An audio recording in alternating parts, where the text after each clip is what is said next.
Biblia ang sasagot, itanong mo kay Soriano. Welcome po sa Ang Dating Daan Worldwide Bible Exposition. Muli po sa tulong at sa awa ng Panginoon, tayo po ay sabayang napapanood sa iba't ibang bahagi ng mundo. At minsan pa, kayo po ay aming i-welcome sa atin pong isinasagawang Worldwide Bible Exposition. Yung mga nakahanda po naman ngayon na makapagtanong sa iba't ibang mga points na makakaugnay natin. Kasama po ang nasa abroad. At ngayong araw na ito, hindi na po tayo magpapatumpik-tumpik pa. Minsan pa, narito ang atin pong kapatid na Eli Soriano. Kapatid na Eli, magandang araw po sa inyo. Good day everyone. To all those who are monitoring us in different parts of the globe, whatever the case may be, we wish everyone a good day, a good night, a good morning. At umaasa kami na kayo po ay mananatiling nakikinig na may kapayapaan sa atin pong ginagawang pagsisiwalat, gaya po nung salitang exposition sa English, ay pagsisiwalat o paglalantad ng mga salita ng Diyos. Sa ating panahon, napakahalaga po na malaman natin ang salita ng Diyos, mga kapatid. Kasi kung hindi natin malalaman, yung nasasaksihan natin sa paligid, maaaring magkaroon tayo ng duda, agam-agam, gaya ng nangyayari sa iba, na hindi naniniwala na may Diyos. They doubt the existence of God. And atheists claim that there is no God. Those who doubt only, it is a lesser evil, those who doubt God's existence. But what is evil is that there are people without doubt do not believe in the existence of God, as if they are very sure that there is no God. Yun po ang tinatawag na mga ateista. Yun namang mga merong mga doubts, parang naniniwala, parang hindi. Tinatawag naman yata yun mga agnostics. At meron naman pong naniniwala sa Diyos, pero mali naman ang paniniwala.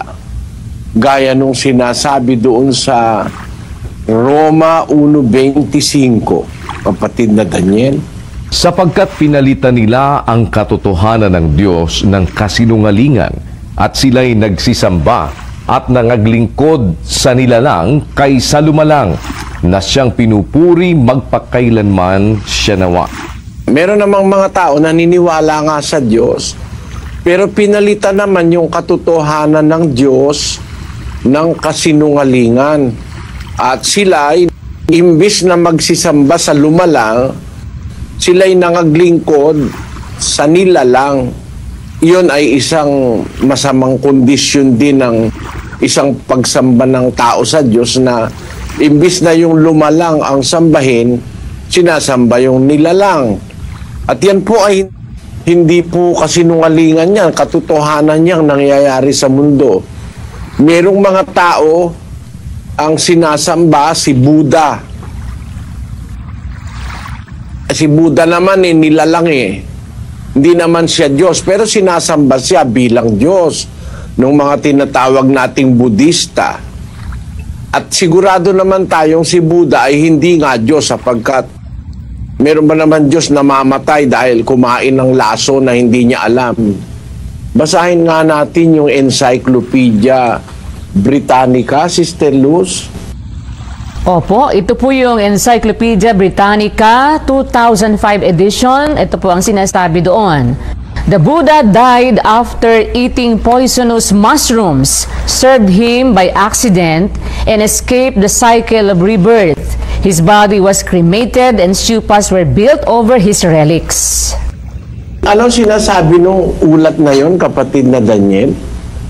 Ang sinasabi po ng ulat na yan, namatay po si Buddha pagkatapos niya na kumain ng nakalalasong kabuti na isinilbi po sa kanya at sinasabi nga po na pangyayari po na yun na isang aksidente at nagkaroon daw ng pagtakas dun sa kanyang cycle of rebirth at yung kanyang katawan po ay sinunog.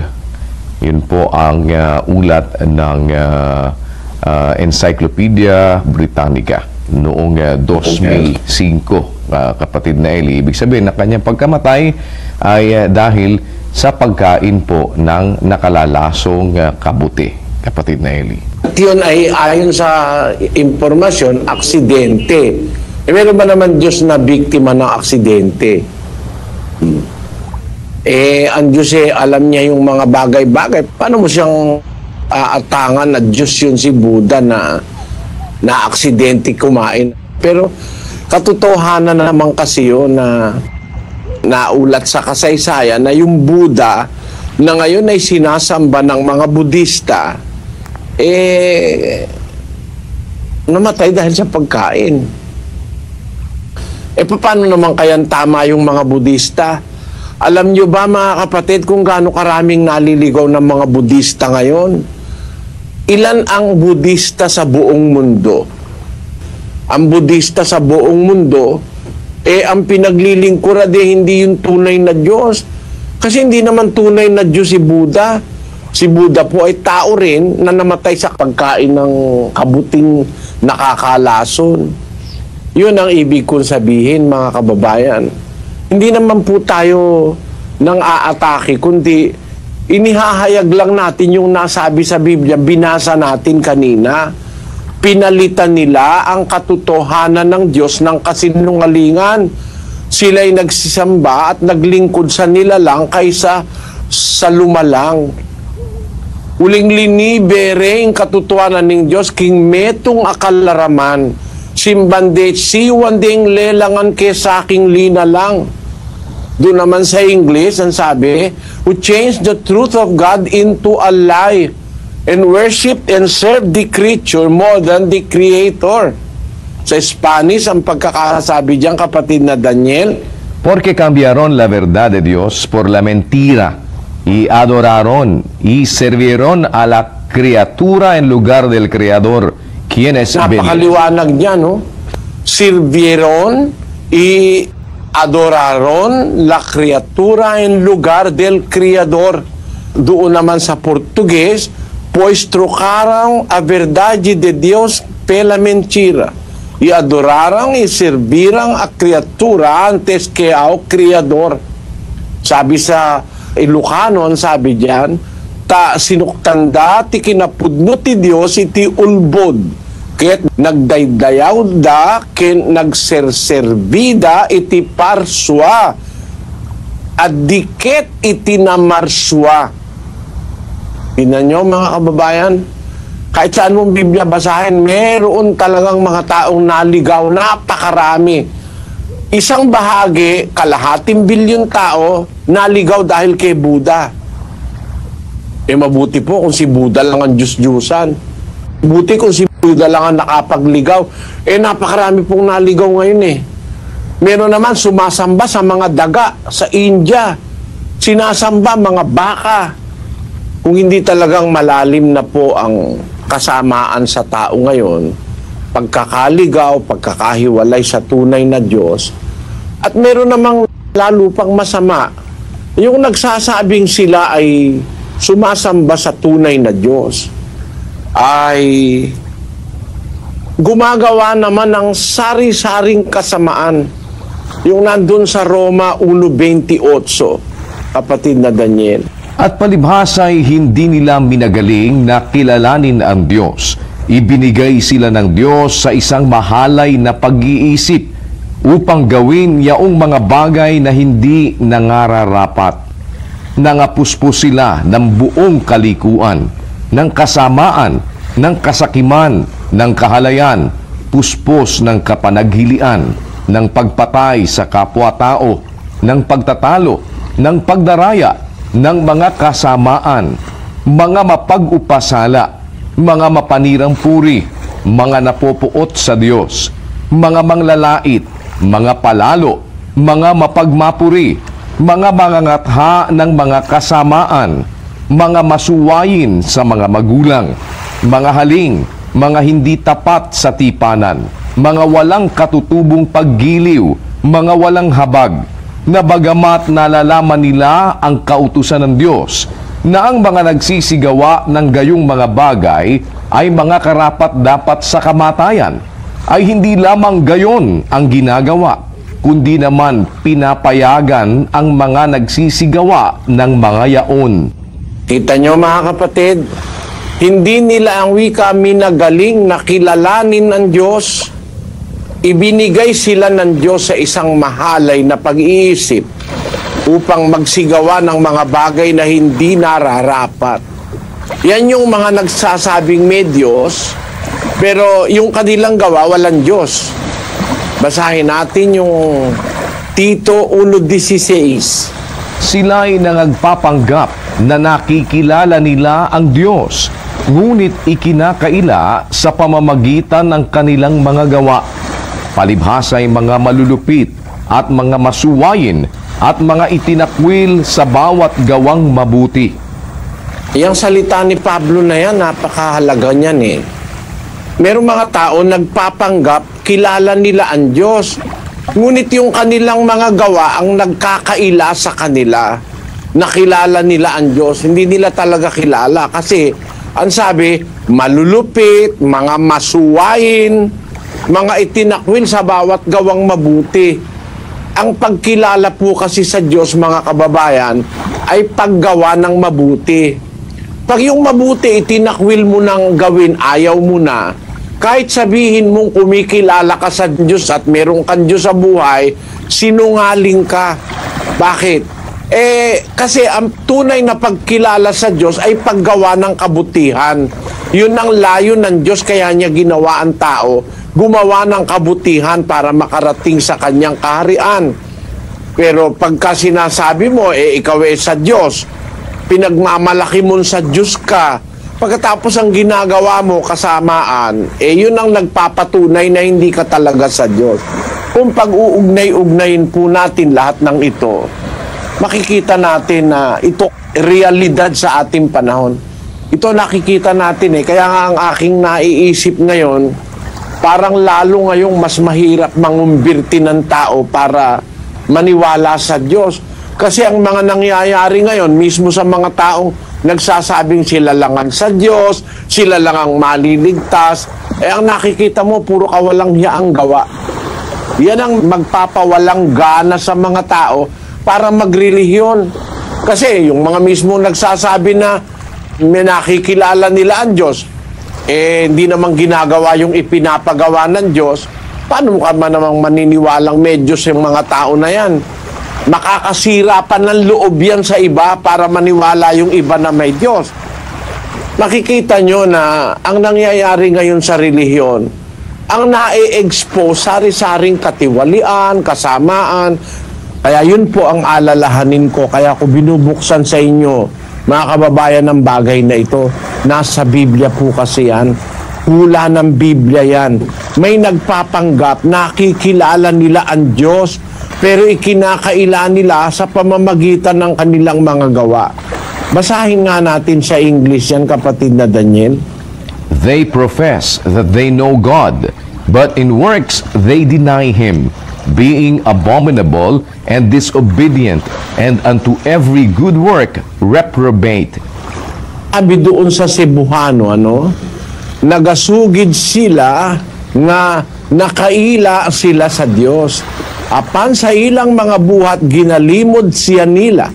Sanglit mga makaluod sila ug mga di masinulundon. Ug alang sa tanang maayong buhat sila dunot ug kasing-kasing. Ayon. Sabi sa Kapampangan, bubulalagdang baluring Dios, dapat king dapat payal yan de, antining makasumami lapin. Latala paminto at mi pangamanwan laking balang dapat amayap. Yan. Ang mangyayari ngayon sa mga tao, mawawalan ngayon ng pagtitiwala sa Diyos, mawawalan ng pagtitiwala sa relihiyon. Kasi yung mga nagsasabing medyos kung ano-ano pinaggagawang kawalangyaan paano ka pa nga naman makukumbinsin itong mga taong ito? Yan ang alalahanin ni Apostol Pedro 2,000 taon na nakakaraan. Ang sabi ni San Pedro sa 2:1 ng ikalawang Pedro, Ngunit may nagsilitaw din naman sa bayan na mga bulaang propeta, na gaya naman sa inyo'y magkakaroon ng mga bulaang guro, na magpapasok sa lihim ng mga makakapahamak na mga hidwang pananampalataya, na itatatwa pati ang Panginoon na bumili sa kanila, na magtataglay sa kanilang sarili ng madaling pagkapahamak. At maraming magsisisunod sa kanilang mga gawang mahahalay, na dahil sa kanila ay pagsasalitaan ng masama ang daan ng katotohanan. Kita nyo mga kababayan, dahil dito sa mga nagkukunwari na ito ng mga sa Diyos, dahil sa kanila pagsasalitaan ng masama, pati yung daan ng katotohanan, pati yung katotohanan mapupulaan ng mga tao dahil dito sa mga nagpapanggap na sila'y sa Diyos. Pero sila'y mga bulaang propeta, mga magdarayang mga manggagawa, mga ligaw ang kakilala sa Diyos. At yan po ay isa sa mga hulang magaganap sa ating panahon. Sa ikalawang Timoteo 3:1, ito po ang sabi ng kasulatan. Datapwat alamin mo ito, na sa mga huling araw ay darating ang mga panahong mapanganib, sapagkat ang mga tao'y magiging maibigin sa kanilang sarili, maibigin sa salapi, mayayabang, mga mapagmalaki, mapagtungayaw, masuwayin sa mga magulang, mga walang pasalamat, mga walang kabanalan, walang katutubong pag-ibig, mga walang paglulubag, mga palabintangin, mga walang pagpipigil sa sarili, mga mabangis, hindi mga maibigin sa mabuti, mga lilo, mga matitigas ang ulo, mga palalo, mga maibigin sa kalayawan kaysa mga maibigin sa Diyos, na may anyo ng kabanalan, datapwat tinanggihan ang kapangyarihan nito, lumayo ka rin naman sa mga ito. Kita nyo ang tagubili ng Diyos sa atin, mga kapatid. May mga tao sa mga huling kapanahunan, may anyo ng kabanalan, datapwat tinanggihan ang kapangyarihan nito. Paano ngayon ang magiging resulta nito sa mga tao? Pati yung kabanalan ng katotohanan nasa Biblia, mapagdududahan. Kasi itong mga taong ito, nagpapanggap na sila lang ang totoong relihiyon Kaya ako naniniwala, mga kababayan, na ang tao lalong lalamig ang pag-ibig sa Diyos. Lalamig ang kanilang pagtitiwala sa relihiyon dahil sa nangyayaring ito sa mga relihiyon. Sana wag namang mangyaring lahat na ng tao'y mawalan ng pag-ibig sa Diyos. 24:12 ng Mateo, kapatid na Daniel. At dahil sa pagsagana ng katampalasanan, ang pag-ibig ng marami ay lalamig. Lalamig ang pag-ibig ng marami sa Diyos dahil sa napakasagana ng katampalasanan sa ating panahon. Yun ang nagpapatunay, malapit na po tayo dun sa panahon ng wakas Kasi sabi ng Panginoong Hesus, pag sumagana ng katampalasanan, ang pag-ibig ng marami lalamig. Pagkatapos, habang palapit ng palapit ang wakas, pasama naman ng pasama ang mga tao. Yung nandoon sa ikalawang Timoteo 3:13. Datapwat ang masasamang tao at mga magdaraya ay lalong sasama ng sasama, na mga dadaya, at sila rin ang mga dadaya. Nakita niyo yan, Ang masasamang tao lalong sasama ng sasama. Magdadaya sila, pero sila rin madadaya. Kaya katakot-takot na dayaan. Yung nagdadaya, nadadaya pa rin. Pasama nga ng pasama ang tao sa ating panahon. Di ba kayo naniniwala, mga kababayan? Nakikita naman natin eh. Ngayon, ang panahon ng dayaan. Tamang-tama yung sabi ng Biblia eh. Ang masasamang tao, magdaraya, lalong sasama ng sasama, at sila rin ang mga dadaya. Katakot-takot na dayaan. Eh marami pong mandarayang mangangaral eh. Basahin natin ang 24:24 ng Mateo. Sapagkat may magsisilitaw na mga bulaang Kristo at mga bulaang propeta at magpapakita ng mga dakilang tanda at mga kababalaghan. Ano pat ililigaw kung maaari pati ng mga hirang. Ba magdaraya yan, ililigaw ka eh. Magmimilagro pa. Sabi nga sa Pasyong Katoliko eh, itong sukaban at lilo, magdarayang walang toto, kalupit-lupit na tao, kampo ng mga demonyo, ang pangalay Antikristo. O, kita nyo? Kaya maraming tao ngayon, kunyari nagsasalita, Kristo, Kristo, Kristo, Diyos, pero mandaraya pala. At Antikristo pa, ang sabi sa Pasyon. Sabi ng Panginoong Jesus, magsisilitaw ang mga bulaang propeta, magpapakita ng mga dakilang tanda at kababalaghan. Ano pat ililigaw kung maaari pati ng mga hirang. Kagaya halimbawa ng nagpapakilalang Kristo sa ating panahon. Kaya kung mag-iisip ka ngayon sa relihiyon at ito ang mapagbubungaran mo, makikita mo, baka tabangan ka eh. Yun po inaalala ko, mga kababayan, na baka pati yung katotohanan tabangan na ang mga tao dahil nga sa nakikitang mga nangyayaring ito sa mga relihiyon. Sana, mga kababayan, mag-isip-isip tayo. Maniwala tayong may Diyos. Itong nangyayaring ito, sinabi na nga ng Diyos ito eh. Sinabi na ng Diyos, lilitaw itong mga bulaang propeta at mga bulaang Kristo. Lalo tayong magsuri, mga kababayan. Bakit?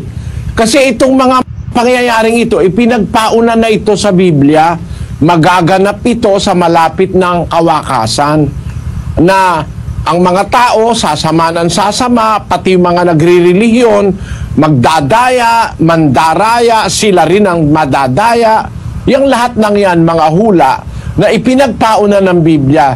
Kaya lalo akong nagtitibay na totoo ang sinasabi ng Biblia, gusto ko kayong i-share sa inyo. Gusto ko na inyong malaman din para wag kayong maapektuhan dahil nakapauna na po sa Biblia yan, talagang maraming lilitaw na magdaraya. Magsuri tayo, mga kababayan. Naniniwala po ako ng buong buo sa aking kalooban. Meron talagang Diyos. Meron talagang totoo. Meron talagang panig ng kabutihan. Kung nang nakikita natin panig ng kasamaan, huwag tayong mawalan ng tiwala sa Diyos. Hanapin natin ang Diyos sa gitna ng lahat ng kasamaang ito. Naniniwala po ako, makikita natin ang kanyang katotohanan. Umpisa na tayo, kapatid na Daniel. Opo, kapatid na Eli. Umpisahan po natin agad sa Sogod, Southern Leyte. Nandun si kapatid na Juanito Santiago. Go ahead, Leyte, please. Ako po si Rolando Bayhunan. Taga-Sugod po. Ang aking tanong, na wala na mga liturgy doon sa Hebrew. Kasi ang mga Judaism, ang kanilang paniwala ay Yeshua man. Yeshua ang kanilang paniwala doon. O tama kapatid, tama, salamat sa iyo sa pagdalo, kapatid na Rolando. Alam mo, Yeshua talaga, ang kahulugan ng salitang tagapagligtas sa Hebrew ay Yeshua. Kaya nga yung assistant ni Moises si Josue, Yeshua yun eh. Hindi yun si Kristo. Pag sinabi mo kasing Yeshua, maraming Yeshua. Sa line of descent ni Kristo, maraming Yeshua eh. No? Isa doon yung assistant ni Moises, si Josue.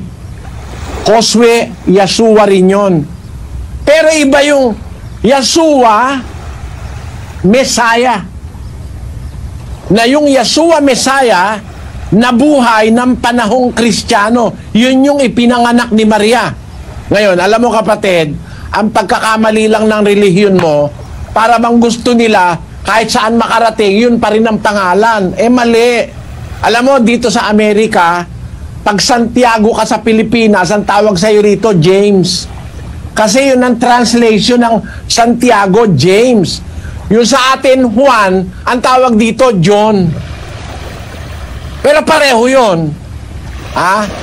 John, tapos Juan. Sa Portuguese naman, João. João. Sa Italia naman, Giovanni. No? Pareho rin yun eh. Hindi naman bawal i-translate yung pangalan eh. Basahin natin ang Apokalipsis 9:11. Sila'y may pinakahari na anghel ng kalaliman. Ang kaniyang pangalan sa wikang Ebreo ay Abaddon at sa Griego ay may pangalan siyang Apollyon. Amo, yung anghel of the bottomless pit, sa pangalan niya sa Ebreo, Abaddon. Sa Griego, ang pangalan niya, Apollyon. Pareho yun eh. Si Abaddon, siya rin si Apollyon. Nakita mo kapatid? Kaya sa Biblia, hindi bawal i-translate ang pangalan. Yung Messiah sa Hebrew, pag i-translate mo yun sa Greek, yung Messiah ay Christos. Ang kahulugan nun sa English, anointed. O basahin natin sa Cebuano, ang Apokalipsis 9:11. Sa ibabaw nila may usa nga ingon sa hari, ang marulunda sa kahilatman nga dili matugkad, nga ang iyang ngal sa Ebrohanon Abaddon o sa Grisyahanon Apollon. Ang iyang ngalan sa Ebrehanon Abaddon ug sa Grisyahanon Apollyon. Paano ngayon? Bawal ba yan? Sa English, Jesus. Sa Portuguese, Jesus. Sa Kastila, Jesus. Sa Tagalog, Jesus. Mali ron. Hindi naman lahat ng sumusulat sa Biblia mga Ebreo.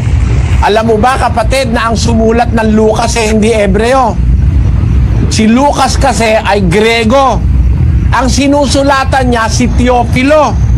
Si Teofilo, Grego rin. Napakamali naman para kay Lucas, sumulat siya sa Ebreo, ay susulatan niya ay Grego. Maintindihan ba siya nun? Hindi siya maintindihan nun. Alam mo, sa Biblia, hindi bawal mag-translate, kapatid. Tingnan mo, miski mga apostol, nagta-translate. Elwi, Elwi, lama sabachthani. Pag binasa mo sa English, Elwi, Elwi, lema sabachthani. Iba na ang tinog eh, no? Pero ita-translate mo yon, paano ang translation? Which being translated is, my God, why hast thou forsaken me? So hindi bawal i-translate. Mismo yung mga apostol na nagsusulat ng Bagong Tipan, pag narinig nila sa Griego, tinatranslate nila sa Ebreo. Pag narinig sa Ebreo, tinatranslate nila sa Grego. O di hindi bawal mag-translate. Kahit nga pangalan, pwede mong i-translate eh. Kagaya nung Abaddon, Apollyon. Kagaya rin nung Jesus, sa English, Jesus, sa Portuguese, Jesus, sa Italian, Gesu. Gesu. Gesu. Il Nazareno. Il Re de Giudel. Yan naman ang nasa Italian eh, no? Ang ibig ko sabihin kapatid, yung paniniwala ng iglesia mo na dapat lagi Yahshua, Yahshua. Mali. Bakit? May Yahshua, hindi naman siya si Jesus eh. Actually nga, si Apostol Pablo may kasama Yahshua rin eh. Ang pangalan ng isang tao na kasama ni Pablo, Yahshua. Basahin natin yung Colosas 4:11. At si Jesus na tinatawag na husto, na pawang sa pagtutuli, ang mga ito lamang ang aking kamanggagawa sa kaharian ng Diyos, mga taong naging kaaliwan ko. Ito, si Yahshua, o si Jesus na tinatawag na husto. O, tinan mo, kapatid, ay kaya yung paniniwala mo, ano yun? Sasabihin sa'yo, huwag ka maniniwala dyan sa Jesus. Kasi yan, wala naman letter J sa Hebrew. Ay, kalokohan yun. Hindi naman masama sa Diyos na i-translate ang pangalan. Katunayan nga, mismo ang Diyos, inuutusan ng mga apostol mag-translate. Basahin natin ang 14:28 ng unang Korinto. Datapwat kung walang tagapagpaliwanag ay tumahimik siya sa iglesia. Pagka walang tagapagpaliwanag, tumahimik ka. Pero kung may magpapaliwanag, anong dapat gawin? 27.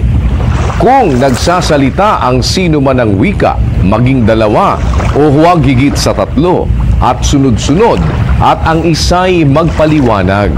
English yan, kapatid na Daniel. If any man speak in an unknown tongue, let it be by 2, or at the most by 3, and that by course, and let one interpret. Oh, let one interpret. So, interpretation of tongues is allowed by the Bible. Basahin natin yan sa Cebuano. Kung may tao nga magasulti sa sinultihan, imoa kini sa tinagurha, kung labing daghan sa tinagutlo, ug kana sa banus-banus, apan usa ang magahubad, mag-translate. Sa Greek ang ginagamit na salita, dirmanyo, that is to translate from a tongue to another tongue. The Greek word used is dirmanyo, to translate from one tongue to another. That's why in the Bible, translation of names is not prohibited. Like the translation that was made in the name of the Lord Jesus in prophecy, that was translated by Matthew in Matthew chapter 1 verse 22 and 23. Now all this was done, that it might be fulfilled which was spoken of the Lord by the prophet, saying, Behold, a virgin shall be with child, and shall bring forth a son, and they shall call his name Emmanuel, which being interpreted is God with us. Ayon. They shall call his name Emmanuel, which being interpreted, in English, it means God with us. Basahin natin sa Cebuano. Aniya karon ang ulay magapanamkon ug magaanak usa ka anak nga lalaki ug pagatawagon nila ang iyang ngalan Emmanuel, nga kung pubaron ang Dios kauban nato. Ayun. Hindi pwedeng i-translate yung palang Emmanuel, ang Dios kauban nato. Ayun. So hindi mo masamang mag-translate, kapatid. Translate Abaddon, it will be Apollyon. Translate Apollyon, it will be Abaddon otherwise. Ano? Ganon din naman yung salitang Jesus, Yahshua, Jesu, magkakaibang nasyon, magkakaibang wika. Dapat gamitin natin ang ating sariling wika.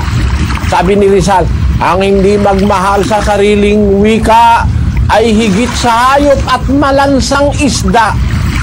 Binigyan nga tayo sariling wika ng Diyos di ba? Pilipino ka, tapos mag-Yahshua ka. Yung mga leader mo dyan sa iglesia mo, kapatid, pagbasahin mo ng Grego, di marunong magbasa ng Grego. Ang alam nila, yung Yahshua lang. Patensya ka na, kapatid, ha? Yan mga ano yan kayabangan na lang yan sasabihin, hindi katama yung Jesus. Yun nga ang translation Si Pablo, sumulat sa mga taga-Korinto. Ano ba yung Korinto? Di ba yung Korinto, sakop ng Greece? Alam nga naman sumulat siya doon sa Hebreo. Maintindihan ba siya ron? Doon niya nga sa Korinto sinabi na pagka hindi maiintindihan ang sasabihin mo, para ka nagsasalita sa hangin. Sabi niya doon sa 14:9 ng unang Korinto. Kaya para wag siyang magsalita sa hangin, ang ginawa niya, nang sumulat siya sa mga taga-Korinto, ang ginamit niya, Grego. Pagka Grego, ang ilalagay niya, Jesus Christos. Yon. Sana naunawaan mo, kapatid na Rolando. Salamat po. Pero pwede pa ba ang isang tanong? Sige po, sige po. Ito po kasi doon sa Hebrew, 5 letters lang ang kanilang tagapagligtas na babasahin ay Yod, He, Waw, Shin, Ayin. Yan ang kanilang tagapagligtas. At basahin sa English form, Yahshua. At sa transliteration naman, di ba, nagsasabi doon that transliteration bring one alphabet to another alphabet but the same phonetic sound. Ngayon, ang Pentagramaton na 5 letters, wala na kasi doon eh. Wala na ang totoo niyang pangalan dyan kasi transliteration ang gamitin natin, hindi translation. Kapag transliteration, hindi yan mausap ang kanyang pangalan. Hindi mausap.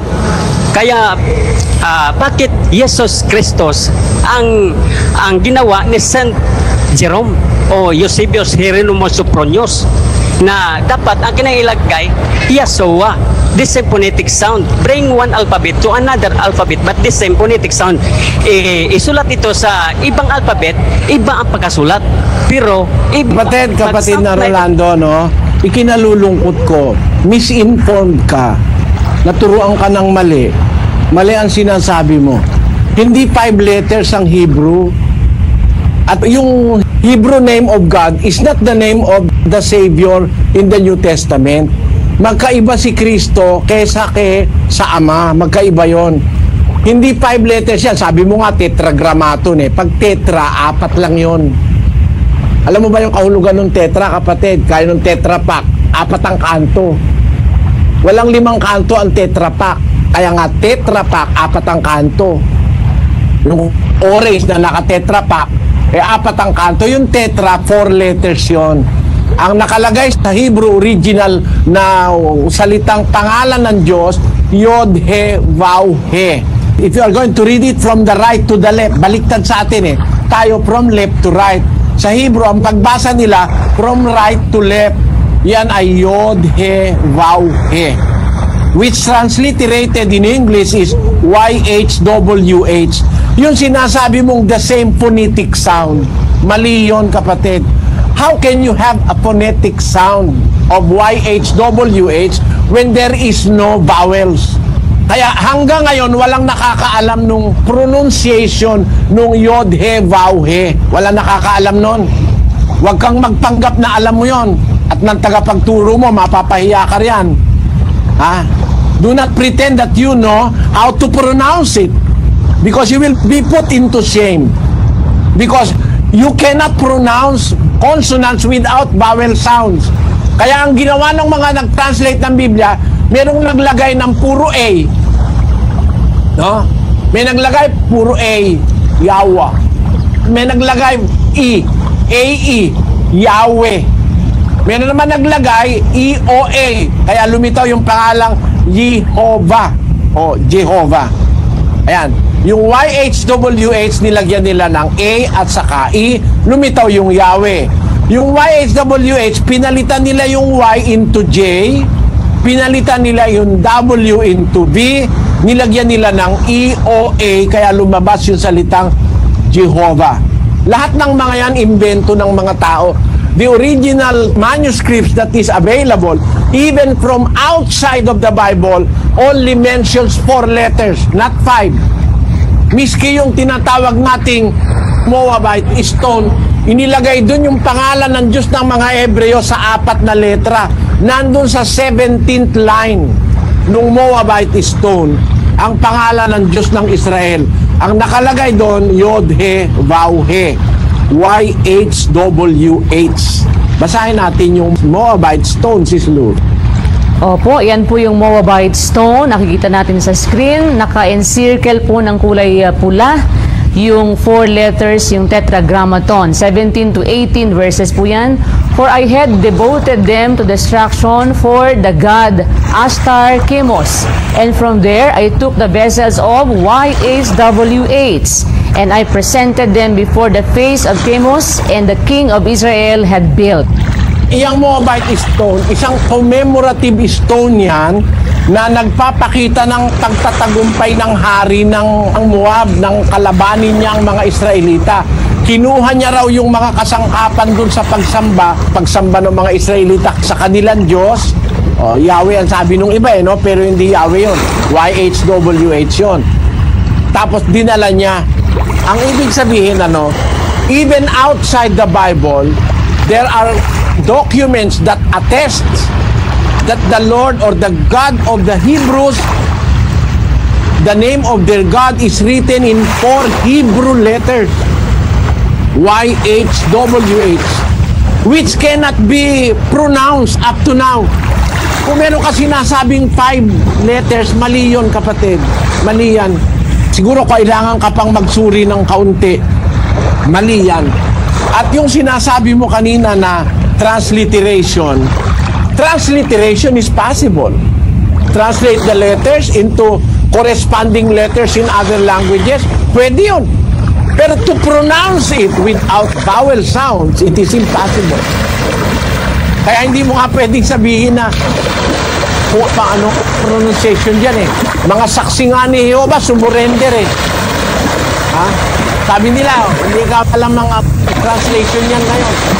Pero hindi yan ang pangalan ni Kristo. No, kapatid?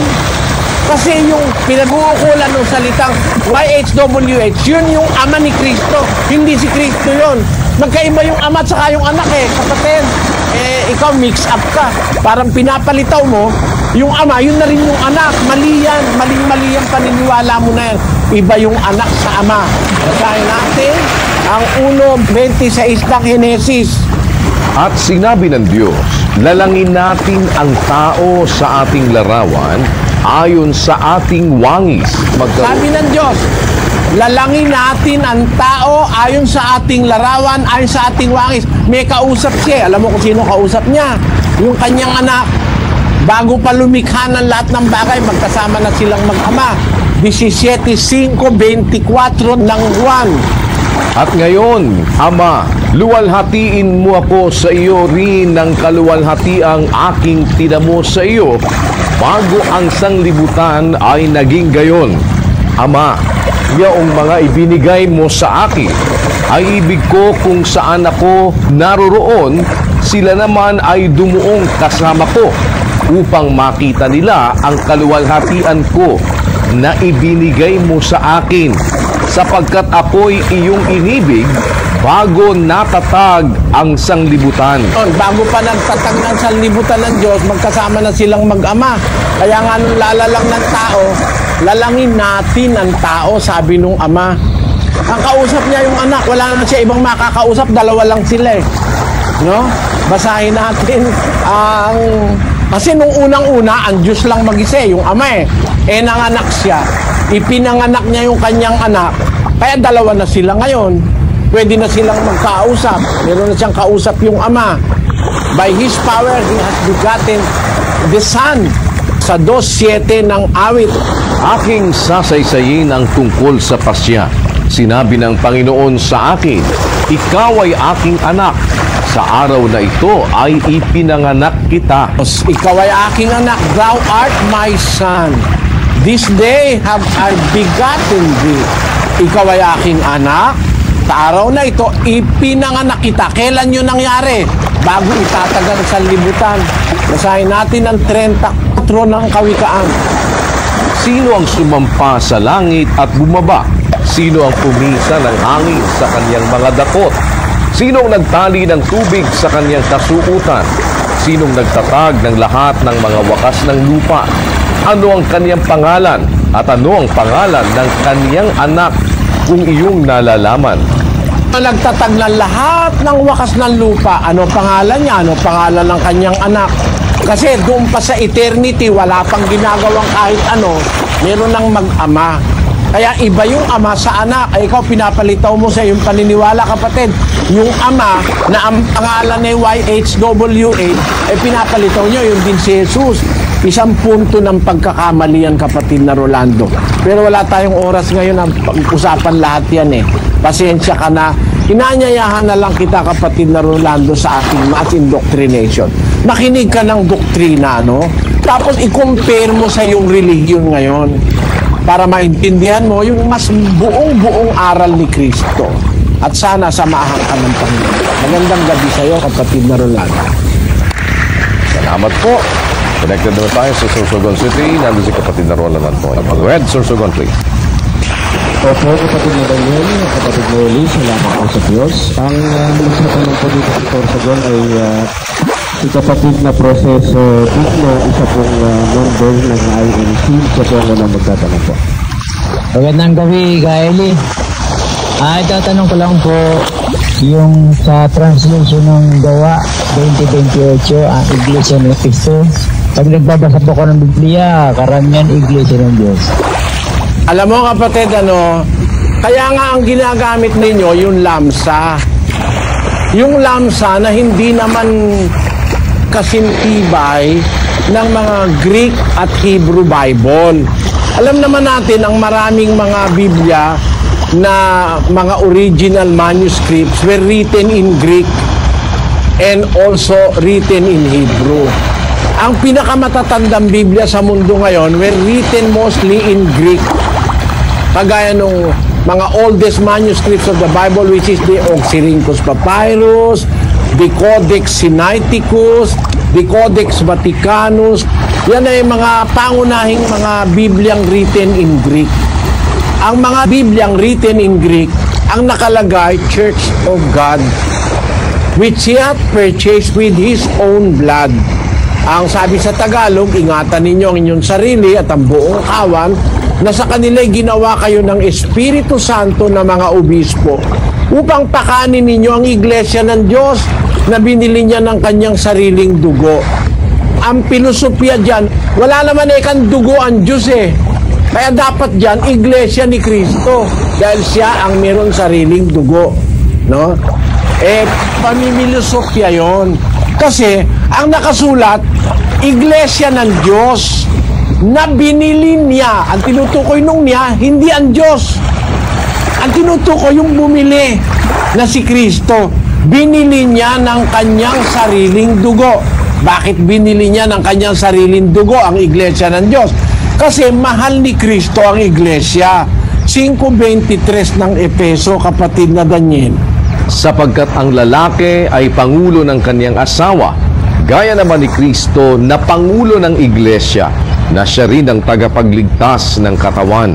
Mga lalaki, ibigin ninyo ang inyong asawa, gaya naman ni Kristo na umibig sa iglesia at ibinigay ang kanyang sarili dahil sa kanya. Kung paano yung lalaki sa babae, inuutusan ng Diyos na umibig sa kanyang asawa, siya ang pangulo ng kanyang asawa, ganoon naman si Kristo, pangulo ng iglesia, na iniibig naman niya ang iglesia bilang kanyang asawa.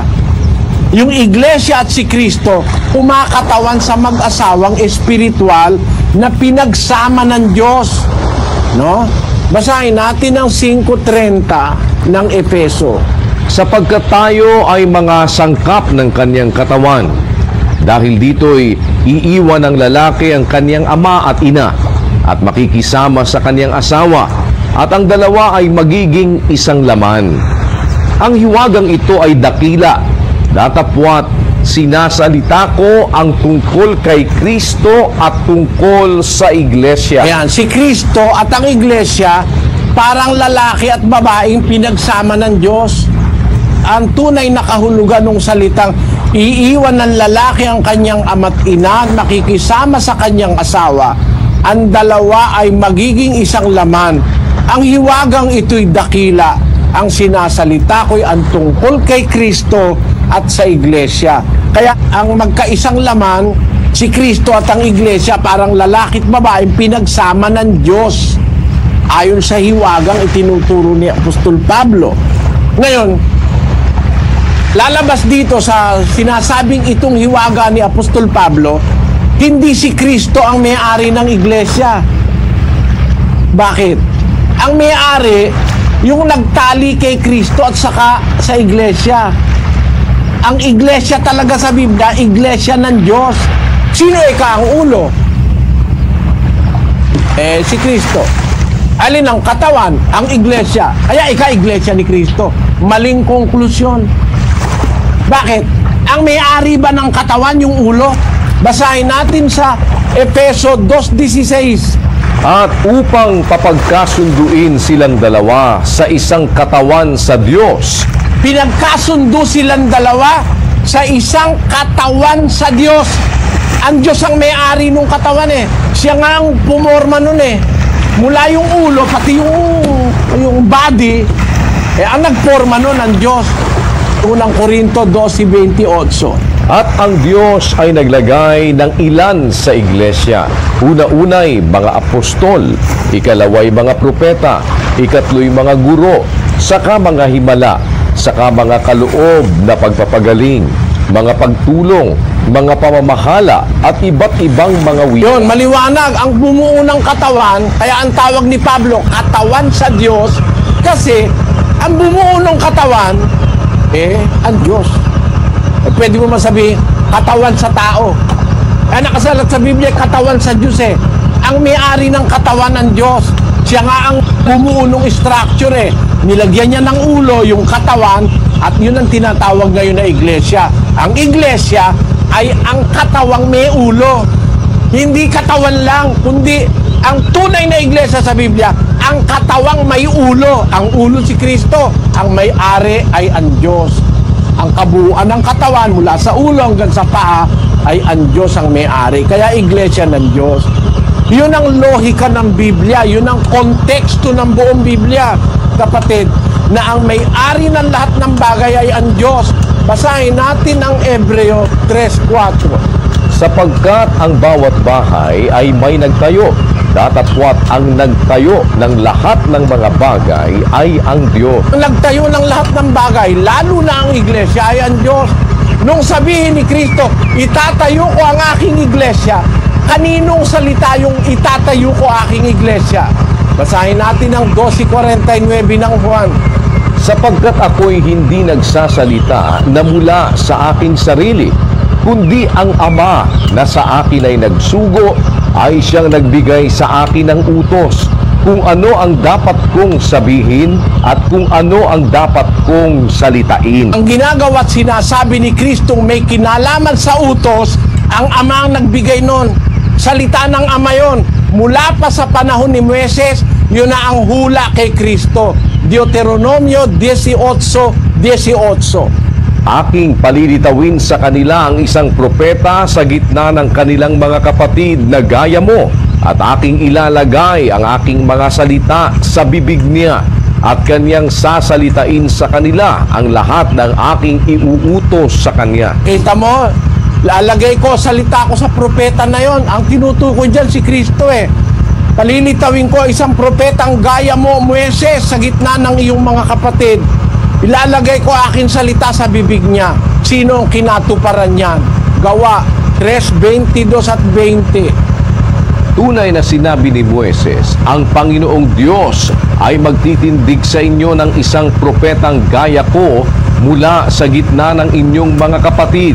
Siya ang inyong pakinggan sa lahat ng mga bagay na sa inyo'y sasalitain niya. At upang kaniyang suguin ang Kristo na itinalaga sa inyo na si Jesus. Ang propetang yon na tinutukoy ni Moises ay si Kristo Jesus. Lalagyan ng Diyos ng kanyang mga salita sa bibig niya. Kaya kung mapapansin mo, kapatid, na proseso, no? Nung sabihin ni Kristo, sa ibabaw ng batong ito, itatayo ko ang aking iglesia, yung salita na yon, salita ng Ama yon. First person, sinasabi ko sa'yo. Yung first person na nagsasalita, sinasabi ko sa'yo. Pedro, second person si Pedro, na ikaw ay Pedro, sa ibabaw ng batong ito. Third person na yon, itatayo ko ang aking iglesia. Salita ng Ama yon. Bakit? Sa ibabaw ng batong ito.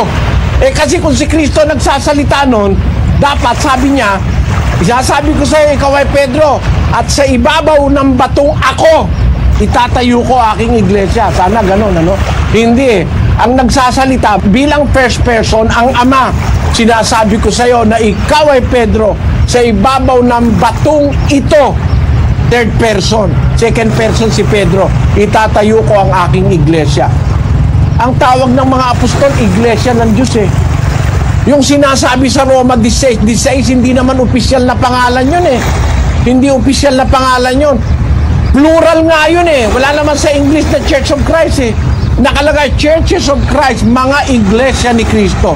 16:16, basahin natin ang Roma, kapatid na Daniel. Mangagbatian kayo ng banal na halik. Binabati kayo ng lahat ng mga iglesia ni Cristo.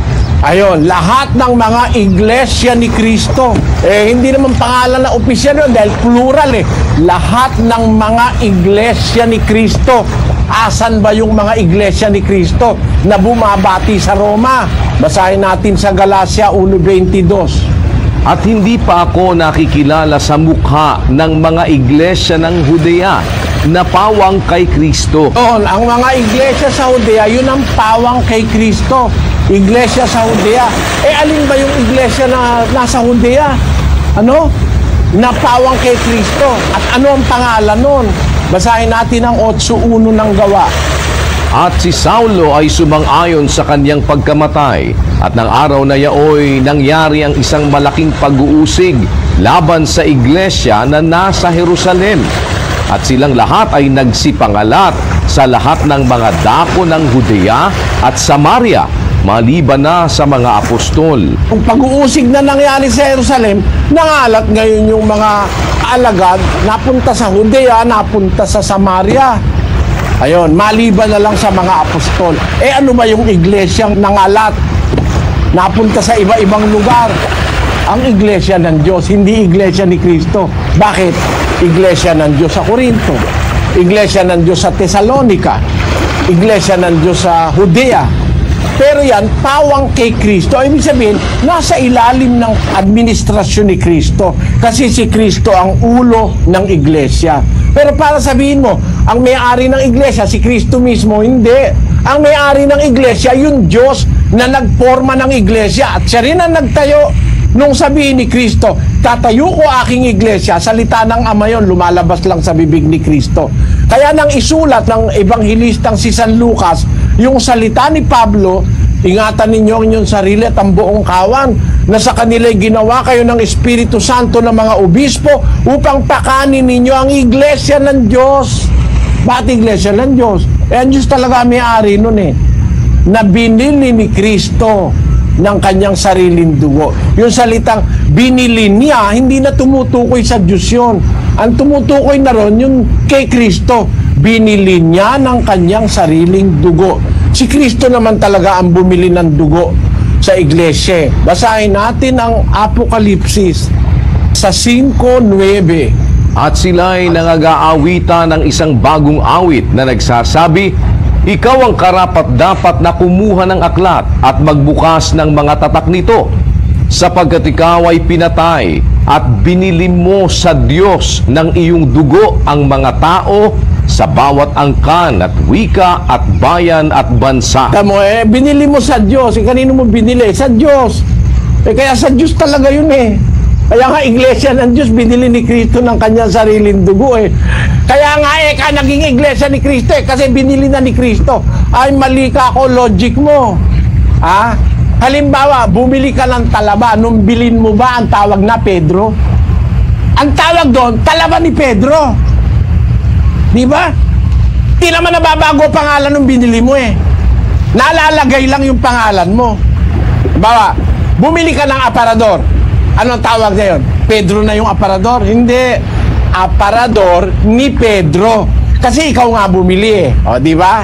Kaya sa Biblia, binili mo sa Diyos. Di iglesia ng Diyos. Binili niya ng kanyang sariling dugo. Napailalim ngayon sa pamamahala ni Kristo. Kaya ang iglesia ng Diyos, tinatawag sa Biblia, iglesia ng Diyos kay Kristo Jesus. No? Hindi iglesia ni Kristo. Basahin natin ang 2:14 ng unang Thessalonica. Sapagkat kayo mga kapatid ay nagsitulad sa mga iglesia ng Diyos na nasa Judea kay Kristo Jesus. Iglesia ng Diyos pa rin, hindi iglesia ni Kristo. Iglesia ng Diyos na nasa Judea kay Kristo Jesus. Kasi yung mga iglesia ng Judea, pawang kay Kristo yon. Yung iglesia ng Judea na pawang kay Kristo ang bumabati sa mga taga-Roma ng banal na halik. Ano pangalan nun? Iglesia ng Diyos na pawang kay Kristo. Iglesia ng Diyos nasa Judea kay Kristo Jesus. Hindi nawawala yung pangalang Iglesia ng Diyos. Sana intindihan mo, kapatid, na proseso, ano? Pinalulungkot ko lang na wala tayong maraming masyadong oras para liwanagin ko sa iyo ang maraming bagay tungkol dito. At inaanyayahan din po kita sa ating mass indoctrination. Makinig po kayo ng doktrina, pagkumparahin nyo lang. Sana loobin ng Diyos, kapatid, na proseso, maintindihan mo ang ibig kong sabihin. At sana samahan ka po ng Panginoon. Magandang gabi sa iyo, kapatid. Salamat po. At lipat na tayo agad ang San Miguel Tarlac. Kapatid na Rolando Campo, go ahead. Po, kapatid na Daniel, nandito po kami sa dating daang coordinating center ng San Miguel Tarlac City. Ang magtatanong po, kapatid na Eli, ay si kapatid na Jose Magtoto, 72 years old, Katoliko. Narito po siya. Sige po, kapatid na Jose. Magandang gabi po, Brad. Sa edad ko pong ito ngayon, ang itatanong ko lang, 72 years old na po ako ngayon. Sa kasalukuyan po, ang aking kalakasan ay pahina ng pahina.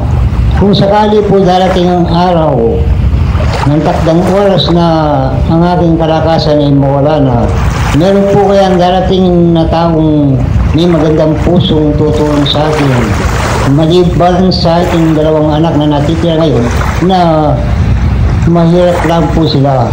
Salamat po sa pagdalo, kapatid na Jose. Unang-una, naramdaman din ni San Pablo yun eh. Basahin natin ang 2 Korinto 4:16. Kaya nga, hindi kami nangihimagod, bagamat ang aming pagkataong labas ay pahina, ngunit ang aming pagkataong loob ay nababago sa araw-araw. Ayun, habang tumatanda si Pablo, pahina ng pahina yung kanyang pagkataong labas. Pero yun naman kanyang pagkataong loob, yung espiritong nasa kanya, tumitibay ang pananalig sa Diyos. Alam mo, kapatid, para wag kang mapabayaan, maglaga ka ng tiwala, hindi sa tao, sa Diyos. Ang Diyos kasi ang makagagawa ng lahat ng paraan para ang isang taong magigipit ay wag mapahamak. Kung sumasampalataya ka sa Diyos, ang dapat mong sampalatayanan, ang Diyos may magagawa, hindi kayang gawin ng tao. Yun ang aking pananalig, kapatid. Alam mo, pagka mayroon akong nararamdaman, hindi ako basta nagtatanong sa doktor. Pag may naramdaman ako, luluhod ako, tapos hihingi ako ng awa sa Diyos. Kasi ang alam ko, kahit walang doktor, pagka gusto ka pang pagalingin ng Diyos, gagaling ka. Kahit naman may doktor, pag wala ka na talagang, wala ka ng panahon, kukunin ka na ng Panginoon, kahit lahat ng doktor magsama-samang gumamot, hindi ka rin mabubuhay. O, merong ibang mga tao, wala pang 50 anyos yung iba, wala pang 60, wala pang 70, patay na. Buti nga ikaw, kapatid, lagpas ka na ng 72 ka na. Lagi mo lang sanang maisip, magkaroon ka ng Diyos sa buhay. Kapatid, yun ang pinakamahalaga. Huwag kang umasa sa tao. Mas mahalaga ang magagawa ng Diyos. Kaya habang may buhay ka pa, meron ka pang konting lakas, mag-umpisa ka na maghanap ng Diyos sa buhay. Yung Diyos na totoo, yung Diyos na mapaniniwalaan mong hindi nagsisinungaling, makakatulong sa iyo sa panahon ng kagipitan. Ang Diyos lang ang makakagawa nun, kapatid. Ang payo ko sa iyo, makinig ka nung aral ng Diyos. Pakiramdaman mo rin doktrina ng ginutang Jesucristo. Kapamilatan da rin amano na ning Ginoo. Miya kayatin kang kapanayan king kay kampuso. Ing kapanayan na itamani batan niya king mayupaya king sabla. At patseng mayupaya king sabla ing ginawa alang taong pwedeng makagawa ning gawa na ning mayupaya. Sana naintindihan mo, kapatid na Jose. Salamat. Salamat. Makinig kang doktrina, kapatid, at huwag kang mag-alala. Dapat kahit mauna ka, mahuli ka, may tiwala ka sa Diyos. Mapalad ang namamatay na may Diyos sa buhay. Apokalipsis 14:13. At narinig ko ang isang tinig na mula sa langit na nagsasabi, isulat mo Mapapalad ang mga patay na nangamamatay sa Panginoon mula ngayon. Oo, sinasabi ng Espiritu upang sila'y magpahinga sa kanilang mga gawa, sapagkat ang kanilang mga gawa ay sumusunod sa kanila.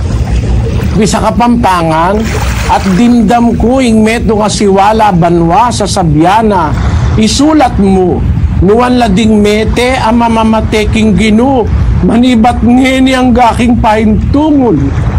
Yana sa, nga naning Espiritu, balang painawa king karelan dapat, uling ding dapat datutukila karela. Nuwan lading mete ang mamamateking ginu, kanwanan, ing mateking ating kan Diyos king biye kapatid. Samahan kanawanan Diyos sa mga huling araw ng buhay mo, kapatid. Kapatid na Daniel, punta naman tayo sa May Kawayan. Apo, sa May Kawayan, Bulacan po tayo. Nandun naman si kapatid na Rick at si kapatid na Mel Pingal. Go ahead, May Kawayan, please. Opo. At sa pagkakataon ito, ang bibigay po natin magtatanong ay isang miyembro ng INC. Siya po ay narito upang ibigay ang kanyang katanungan, kapatid ni Elite, kapatid na Daniel. Ito na po siya. Kapatid, ako po si Beryl Aquino. Totoo ba si Kristo po ay tao? Yun lang po may tatanong ko po.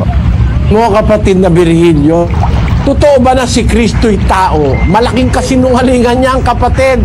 Meron ba naman tao na nando na bago pa magkamundo? Ang tao kinuha sa alabok ng lupa, doon ginawa ang tao. 2:7 ng Henesis. At nilalang ng Panginoong Diyos ang tao sa alabok ng lupa at hiningahan ang kanyang mga butas ng ilong ng hininga ng buhay, at ang tao ay naging kaluluwang buhay. Saan ginawa ang tao? Sa alabok. Wala pang mundo, may Kristo na 17:5-24, ulitin mo, kapatid na Daniel. At ngayon, Ama, luwalhatiin mo ako sa iyo rin ng kaluwalhatiang aking tinamo sa iyo, bago ang sanglibutan ay naging gayon. Ama, yaong mga ibinigay mo sa akin ay ibig ko kung saan ako naroroon, sila naman ay dumuong kasama ko, upang makita nila ang kaluwalhatian ko na ibinigay mo sa akin, sapagkat ako'y iyong inibig bago natatag ang sanglibutan. Tinan mo, inibig mo ako bago natatag ang sanglibutan. Bakit? Ipinanganak siya ng Ama bago pa niyari ng Diyos ang universo, ipinanganak ng Diyos ang anak. Basahin natin ang ulo 4 ng Ebreo. Na naging lalong mabuti kaysa mga anghel, palibhasa'y nagmana ng lalong marilag na pangalan kaysa kanila, sapagkat kanino nga sa mga anghel sinabi niya kailanman, ikaw ay aking anak, ikaw ay aking ipinanganak ngayon. At muli, ako'y magiging kanyang ama, at siya'y magiging aking anak. Nagmana siya ng lalong mabuting pangalan kaysa mga anghel, sapagkat sinabi niya, kanino nga sa mga anghel sinabi niya kailanman, ikaw ay aking anak. Wala siyang anghel na pinagsabihan na ikaw ay aking anak. Ang pinagsabihan lang yon si Kristo. Ikaw ay aking anak, ikaw ay aking ipinanganak ngayon. Ako'y magiging kanyang ama at siya'y magiging aking anak. Kailan nangyari yan? Bago pa natatagan sanlibutan. Paano naging tao yan? Si Kristo raw, taong pinag-uusig ng mga Hudyo, pinatay, pinako sa krus. Ang hindi nila naintindihan, nagkatawan tao. Ang pinatay, ang namatay yung katawan tao, hindi yung Kristo, hindi yung Berbo, hindi yung anak ng Diyos na Espiritu na ipinanganak bago magawaan sanlibutan. Katunayan yan sa 5 ng Ebreo, kapatid na Daniel. Kaya't pagpasok niya sa sanglibutan ay sinasabi, ain at handog ay hindi mo ibig, ngunit isang katawan ang sa akin ay inihanda mo. Ayun, nung pumasok siya sa sanlibutan, ibig sabihin, hindi siya rito nag-umpisa. Hindi si Kristo rito nag-umpisa sa sanlibutan. Ang sabi ng Biblia, pagpasok niya sa sanlibutan, may pinanggalingan siya bago siya pumasok sa sanlibutan. Pero pagpasok niya sa sanlibutan, isang katawan ang sa akin ay inihanda mo. Alin ba yung katawang inihanda ng Ama sa kanya? Yung ipinagbuntis ni Maria. Ano ang tawag doon? 1:14. At nagkatawang tao ang Verbo. Ang Verbo nagkatawang tao. Yung katawan niyang tao, hindi siya nagkatawang tao siya. Ano yung sabihin nung nagkatawang tao? Hindi siya tao. Paano naman magiging tao pala siya? Nagkatawang tao. Bakit? Dati siyang espiritu na anak ng Diyos. Ang Diyos ay espiritu. Ang anak niya espiritu rin. Ang Diyos ay Diyos. Ang anak niya Diyos din. Ang anak ng kalabaw, kalabaw. Ang anak ng tao, tao. Ang anak ng Diyos, Diyos din. Dapat nating maintindihan yon. Ipinanganak siya ng Diyos. Wala pa ang sanlibutan, ipinanganak na siya. Pero nung dumating ang panahon, pumasok siya sa sanlibutan. Nung isinugo siya ng Ama, inihanda sa kanyang isang katawan. Pagpasok niya sa sanlibutan, isang katawan ang sa akin ay inihanda mo, sabi ng anak. Ano katunayang hindi siya dito nag-umpisa sa sanlibutan, pumasok lang siya rito. Basahin natin ang 6:38 ng Juan.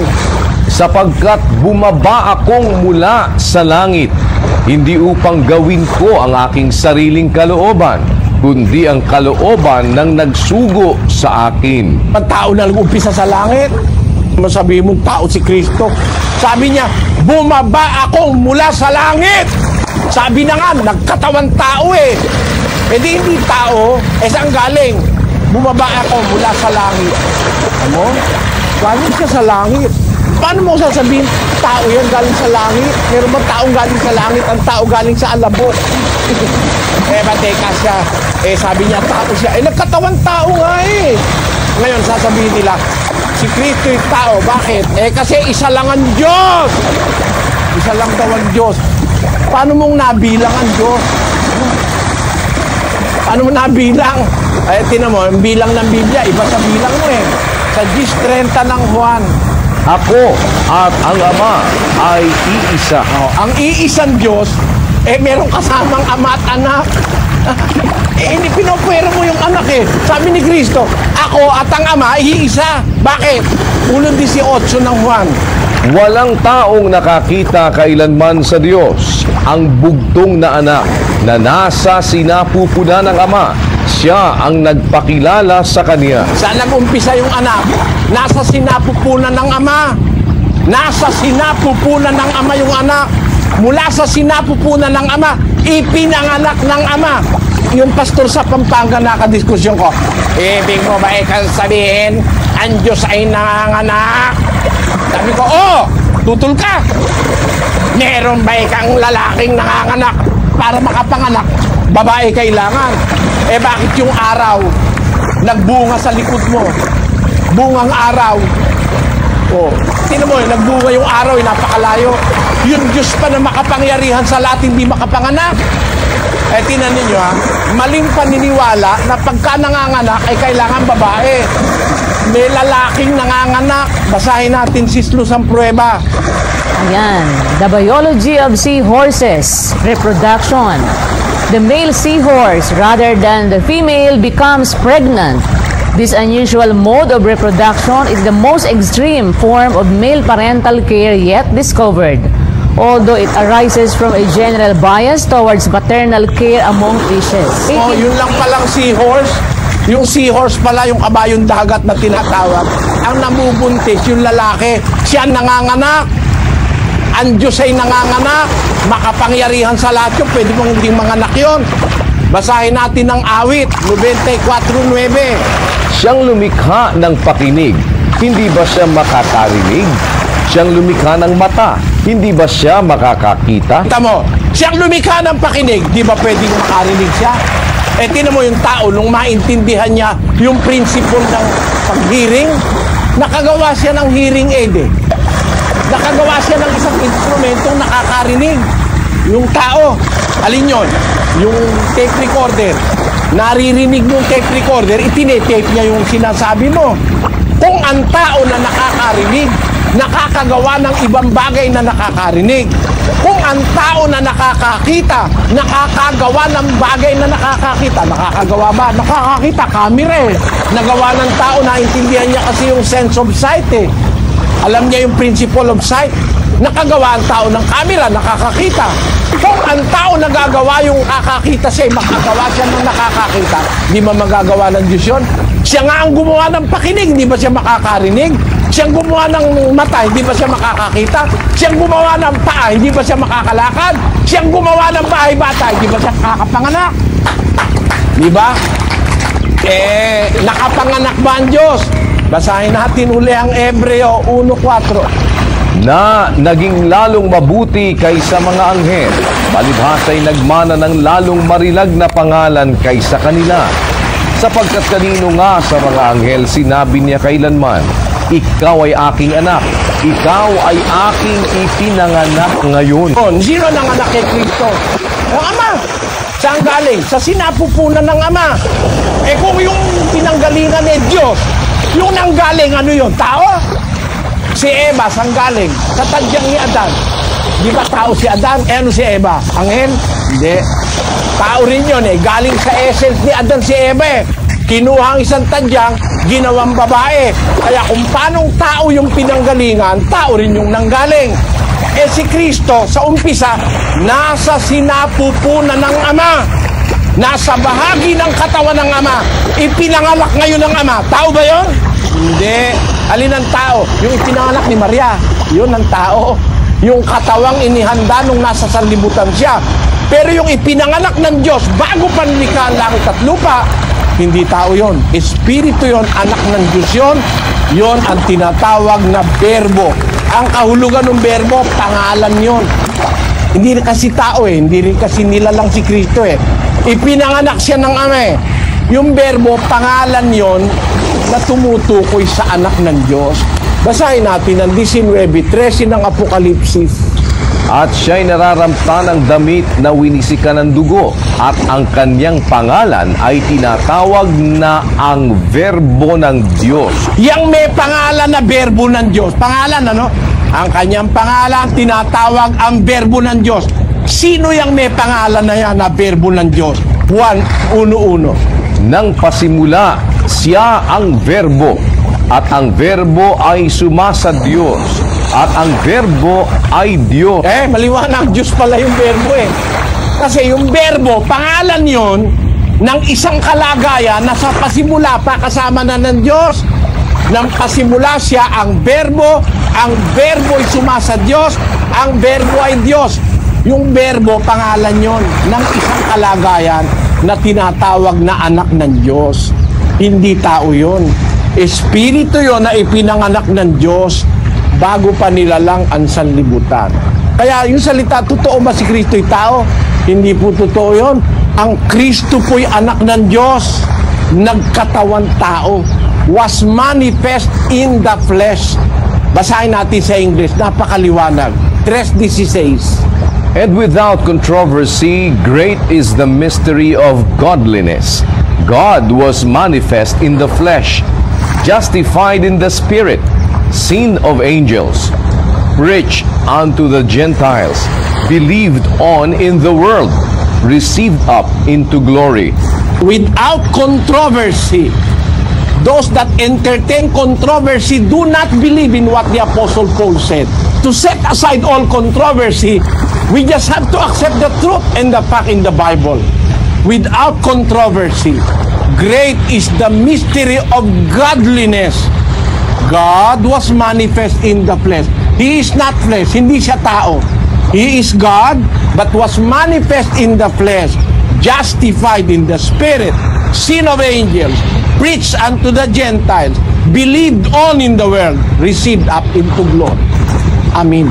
Yan ang Kristo ng Biblia. Yung tunay na Kristo, anak ng Diyos, Diyos yun. Hindi tao yun. Nagkatawan tao.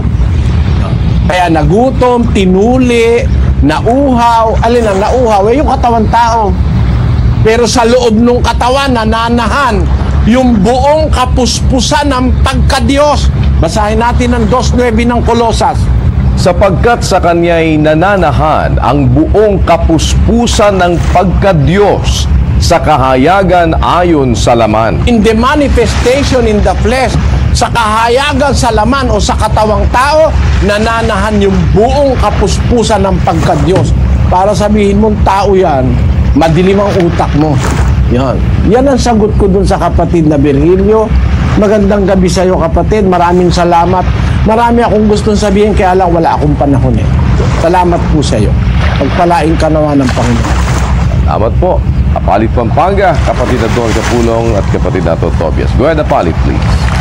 Po, kapatid Daniel, salamat po sa Panginoon.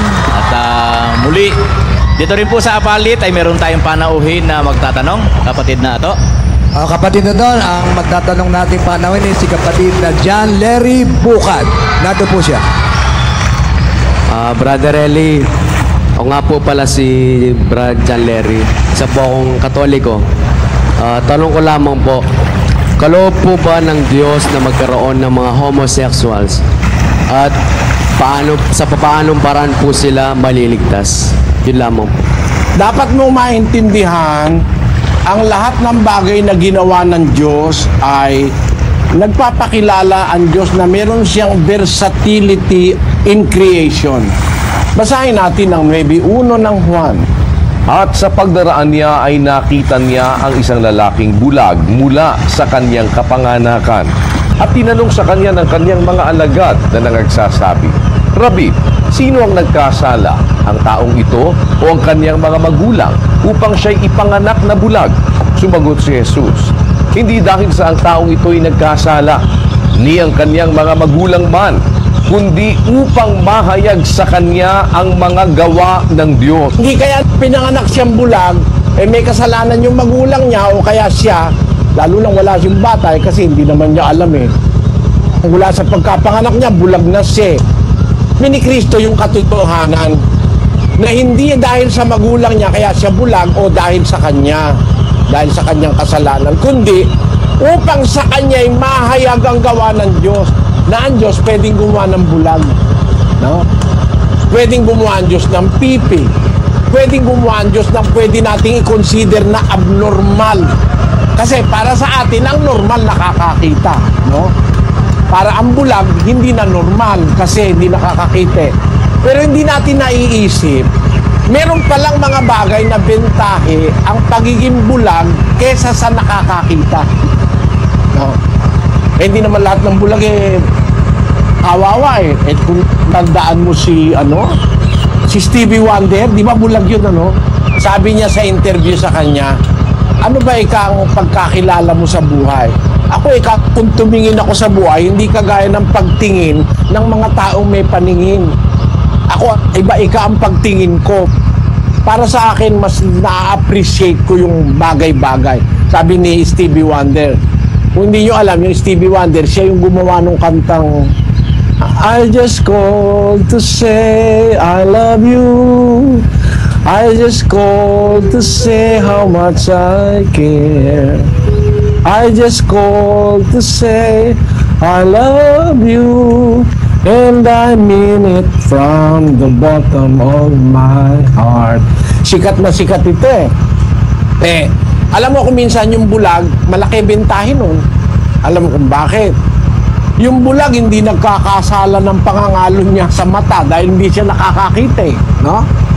Hindi siya nagkakasala nung pagkakaroon ng masamang mata dahil meron tao may masamang mata. Pag nakakita ng kahit hindi kanya, gusto niya, inaangkin niya. Ang bulag, libre na ron, no? Ang bulag, libre na rin dun sa pambuboso. Hindi na siya magkakasala ng pambuboso.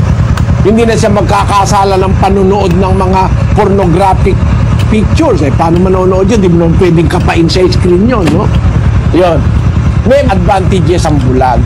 Pero tayong mga nagsasabing tayo normal, dapat magkaroon tayo ng awa sa bulag. Pag naaawa ka sa bulag, nahahayag ang gawa ng Diyos Basahin natin ang Job sa 29:15.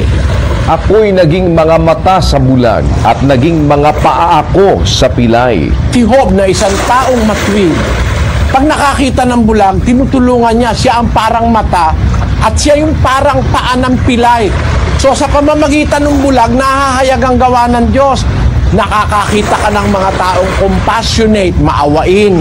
Kaya may mahirap para makumbinsi yung mayaman na tulungan naman ang mahihirap. Kaya merong disabled para tayo maturuan naman ng awa sa kapwa-tao. Napakaganda ng virtue na itinuturo Ngayon, ang tanong nung kapatid, kalooban ba ng Diyos magkaroon ng homosexual? Ang tanong ko sa'yo, meron bang homosexuals ngayon? Meron. sabi nila, marami na raw. O edi, pinahintulot ng Diyos ang pagkakaroon ng homosexual. Pero hindi naman tayo kagaya ng ibang relihiyon na pag homosexual ka, papunta ka na sa impyerno. Hindi. May chance ang kahit na sinong tao. 2:4 ng unang Timoteo. Na siyang may ibig na ang lahat ng mga tao'y mga ligtas at mga kaalam ng katotohanan. Gusto ng Diyos lahat ng tao maligtas. Kasama na ang mga tomboy, kasama na ang mga bading, kasama na ang mga, meron pa ng tawag ngayon yata, bisexual eh. Pwede sa lalaki, pwede sa babae. Kasama lahat ng tao, gusto ng Diyos lahat ng tao maligtas. Ang katunayan, doon sa mga unang Kristiyano, may mga ganyan eh. Sa unang Korinto, 6:9 hanggang 11. O hindi ba ganin nyo nalalaman na ang mga liko ay hindi magsisipagmana ng kaharian ng Diyos?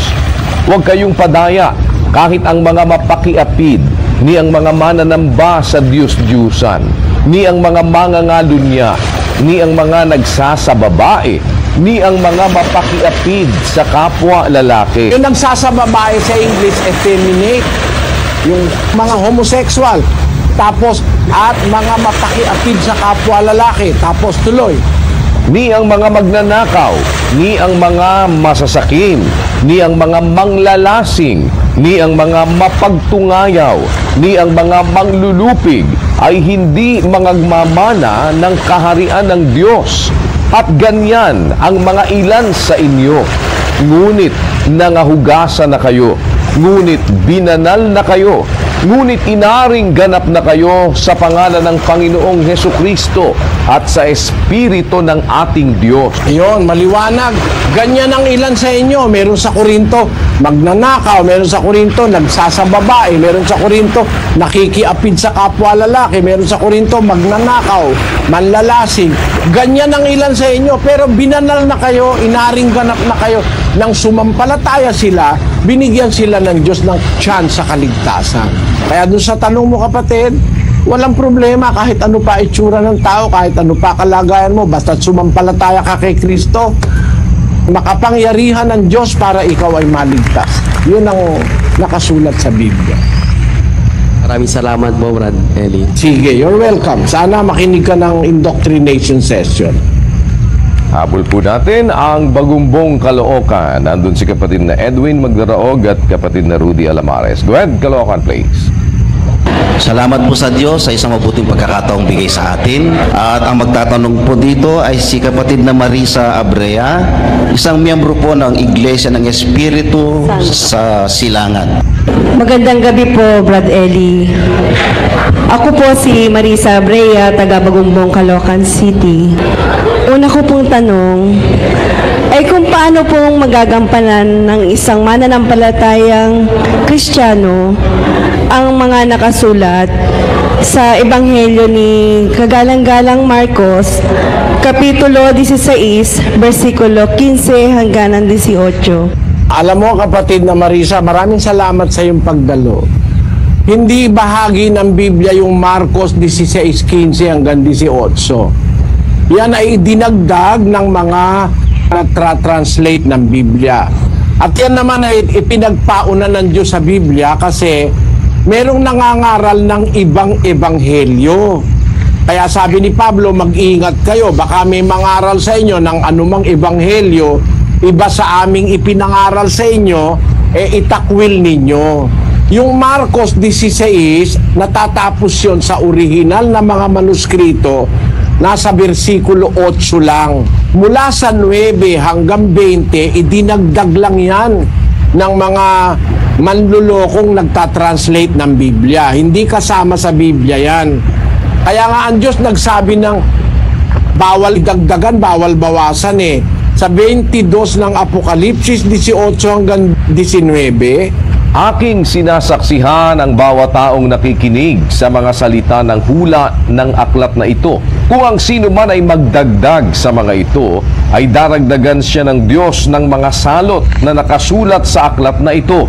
At kung ang sino man ay mag-alis sa mga salita ng aklat ng hulang ito, ay aalisin ng Diyos ang kanyang bahagi sa punong kahoy ng buhay at sa bayang banal na nakasulat sa aklat na ito. Nakita mo, no? Bawal dagdagan ng Biblia, bawal bawasan eh.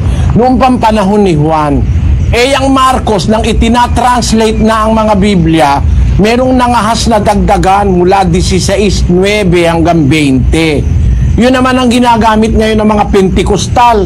Kaya daw sila ngayon nagsasalita ng wika, kaya daw sila naghahawak ng mga ahas, kasi nakasulat daw sa Biblia, ganon, ganire. Hindi totoong bahagi ng Biblia yan. Yung mga matatandang Bibliang manuskrito, ibig sabihin ng manuskrito, kapatid na Marisa, yung isinulat ng kamay, wala pa kasing imprenta nun. Kagaya nung isa sa pinakamatandang salin ng Biblia, sa Grego, yung tinatawag na Codex Sinaiticus, isinulat ito pagkaraan ng 300 taon pagkamatay ng mga apostol, yung Codex Sinaiticus. Nakita ko yan ng dalawang mata ko, nandun sa British Library sa London. Nakita ko yung kopya ng Codex Sinaiticus. Sa mga matatandang kasulatan, wala yung 16:9 hanggang 16:8 lang. Patunayan ko sa'yo, ano? Pakita mo yung 16:8, kapatid na Daniel. Ito po ang 16:8 ng Codex Sinaiticus. And going out, they fled from the sepulchre, from trembling and astonishment had seized them. And they said nothing to anyone, for they were afraid. Yan ang pagkakasalin sa English nung Codex Sinaiticus. Grego kasi yon. Hanggang 16:8 lang. Pagdating sa 9, ano ang nakasulat, kapatid na Daniel? No verse. Pagdating sa Gis, no verse din po. 11. No verse pa rin po. 12. No verse. 13. No verse pa rin po. 16:15, yung binigay nung kapatid. 15. No verse. 16. Oh, wala. 16:16. No verse pa rin po. 19. No verse. 18. No verse. 19. No verse pa rin po. 20. No verse. Kaya mula sa 16:9 hanggang 20, dagdag lang yan kasi wala yan sa mga manuskrito ng Biblia. Lalo na yung matatandang Biblia gaya ng Grego, kagaya ng Codex Sinaiticus na isinulat between 330 to 360 AD. Yan. Yung Codex Sinaiticus na yan. At salamat sa Diyos, nakita ko mismo yung isang kopya niyang Codex Sinaiticus. Nagpapatunay yan na yung talagang inaatake ng demonyo. Nagbibigay ang demonyo ng ano sa mga tao, ng masamang isipin para dagdagan yung talagang nakasulat sa Biblia. Sa kasamaan palad, yan naman ang pinagbabatayan ngayon ng mga iglesia. Maaari ang iglesia mo rin ganyan, kapatid na Marisa, no? Huwag ka maniwala kasi wala sa manuskrito ng Biblia yan. Dagdag yan. At kasinungalingan yan. Kaya kasinungalingan, sa Amerika napakarami nang namatay dahil sa paniniwala dyan na kahit uminom ka ng lason, hindi ka mamamatay. At yung mga umihipo ng mga ahas, nangamatay din. Kasi naniwala sila na kailangan humipo ka ng ahas para patunayan mo may Espiritu Santo ka. Hihipuin mo yung ahas. Kahipo sa ahas, tinuka ng ahas. Patay, yung pastor, patay. Napakarain ng pastor na namatay. Kahipo ng ahas. Dahil sa paniniwala sa mga sitas na yan. Wala tayong panahon, kapatid na Marisa, no? Pero sana makinig ka ng ating mass indoctrination.